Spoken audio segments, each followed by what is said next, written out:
ইরানের পারমাণবিক স্থাপনায় যুক্তরাষ্ট্রের হামলার পর এবার যেন আগের চেয়েও বেশি ক্ষিপ্ত হয়ে উঠেছে ইরান। এবার ইসরায়েলে হামলার তীব্রতা বাড়িয়েছে দেশটি।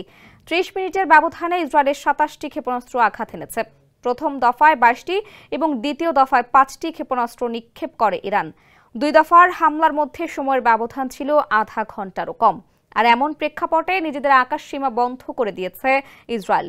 দেশটির সেনাবাহিনীর বরাত দিয়ে খবর জানায় আল জাজিরা। হামলার লক্ষ্যবস্তু ও এলাকা ছিল ব্যাপক। এর মধ্যে রয়েছে অধিকৃত সিরিয়ার গোলান মালভূমি, আপার গালিলি অঞ্চল, উত্তর ও মধ্য উপকূলীয় অঞ্চল।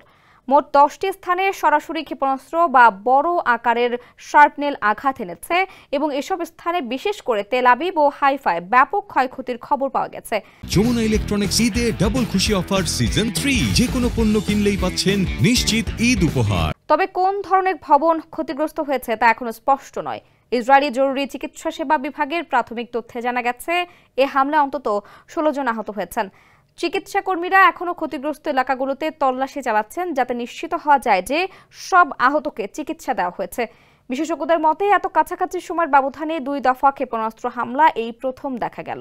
সাধারণত এক দফার মধ্যে কয়েক ঘন্টার ব্যবধান থাকে, কিন্তু এবার দুটির ব্যবধান ছিল আধা ঘন্টারও কম।